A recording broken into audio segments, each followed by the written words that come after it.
Welcome, gaming fans, to the first episode of GG's Game Review. Today featuring the zombie survival horror by Tripwire Interactive, Killing Floor.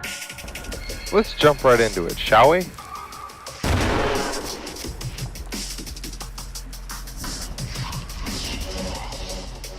Originally, this game was a modification of Unreal Tournament 2004.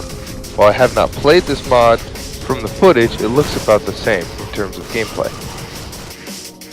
Thank you to Kazar for the original 2004 footage. You can find the link at G3R's favorites list. There is also a link in the description.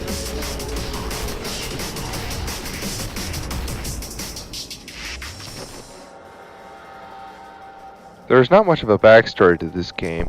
Majority of the maps take place in London, England.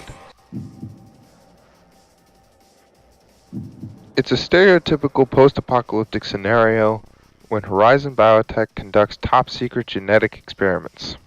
But what makes this scenario unique is that instead of a virus or infection that is released by the corporation, it is simply a cloner that is left on, producing endless waves of specimens, not zombies.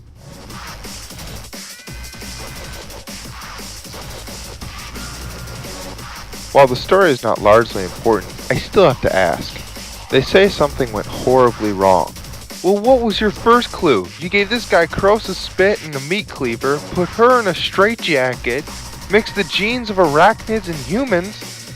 You gave him flesh menders and replaced this guy's arm with a chainsaw. What practical use can you do with any of this? Despite this, it's a great way to get 6 players to survive against 4, 7, or 10 waves of these specimens. There are lots of numbers, many forms, and there are dozens of ways to kill them.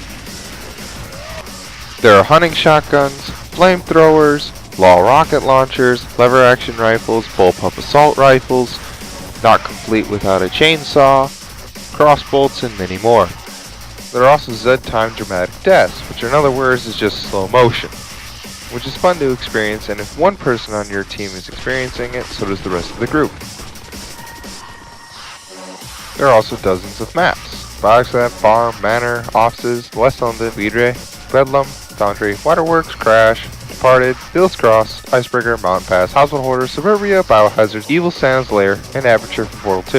You can gain experience and enhance your abilities with 7 perks, starting with Medic, who, in the midst of chaos, is supposed to be healing people.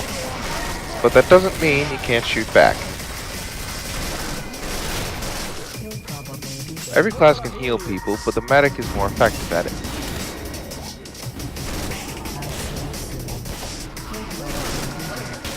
Because the primary use of your medic's gun is to heal your teammates, it is safer to use a different weapon against the specimens. Also, all the perks have grenades, but it's better to toss them into crowds of weak enemies than to use them against stronger enemies like the Scrake or Flesh Pound. Next we have the Support Specialist, who is more effective with shotguns, can weld and unweld doors faster, as well as carry more weight, meaning he can carry heavier weapons, like the Law rocket launcher. You can also mow down crowds, walk through halls going, "Excuse me, coming through, I'll take this," and next. A tip for this perk is to line up your enemies so that one shot will take down 4. Next we have the Sharpshooter. The only tip I can give for this is to aim for the head. Nice. The primary weapons of the Sharpshooter are the crossbow, the lever action rifle, the M14 EVR, the 9mm pistol, and the hand cannon. The benefits are you are more accurate and that you do more damage with headshots.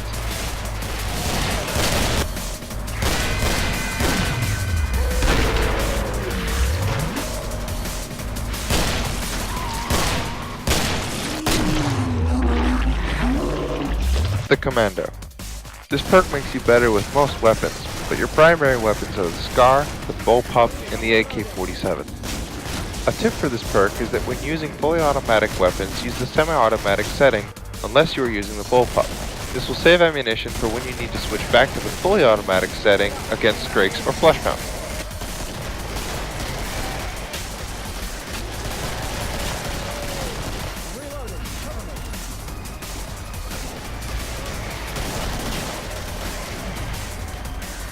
Next is the Berserker. As a melee perk, the primary weapons are a katana, chainsaw, axe, machete, and knife. You could ask questions. Shoot and slice. There's chain slicing. The main tips for this class is to keep moving, keep attacking, and heal yourself often. There's the firebug. At a certain level, your grenades become Molotovs. The primary weapons for this class are the flamethrower and the MAC-10. The MAC-10 shoots incendiary rounds which light anything on fire. Use this on a semi-automatic setting, and when you're using the flamethrower, you should shoot in bursts. Next is the demolition class. This class can lay down pipe bombs that are explosive proximity mines. Your other two weapons are the M32 and M79 grenade launcher, the difference being is how many grenades they hold. Also, your grenades are more effective. My primary tip for this perk is that the most dangerous thing you'll face is yourself. All the explosives you use, whether you lay them, throw them, or launch them, if the range is too close, can kill you. Also note that the grenades you launch create a cloud of smoke that can potentially hide unkilled enemies. One nice feature of the grenade launchers is that if the target is too close, the grenade will not go off, but it'll still damage or kill the specimen. There are many different types of specimens. There are clots, bloats, gorefas, stalkers, crawlers, sirens, skrakes, flesh pounds, and the Patriarch. The Patriarch is the boss you'll see at the end. There's also the Husk that was released in the level up update. The kill order I suggest is to start with the sirens because they do massive damage to both you and your group, and it ignores armor. Then there's the crawlers, simply because when they get too close they're a bitch to handle. Then the Husk because they can do group damage from a distance. After that, the kill order is kind of irrelevant. It depends on what perk you're using, the weapon you hold, and the distance you are from the enemy. The Trader. She is placed throughout every single map, and after every wave, you get to go to her place and buy more guns. Sometimes you'll be really close, and other times you will be on the other side of the map. Pull out your knife and start running. Shit, I'm never gonna make it.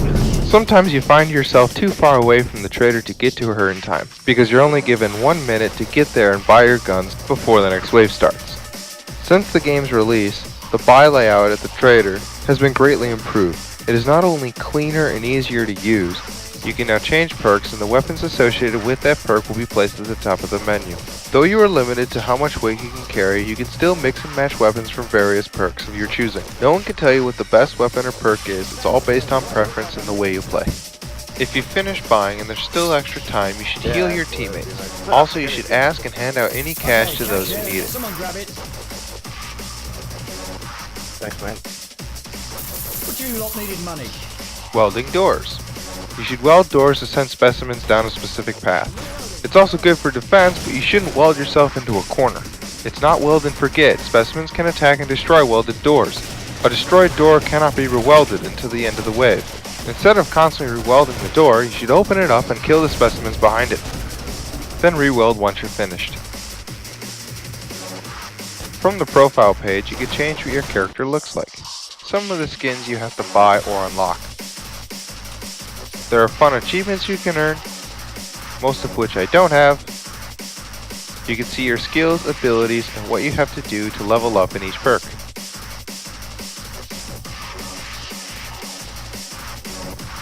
The menu layouts throughout the game are clean and easy to use, so you can boot up and hop into a game in no time at all.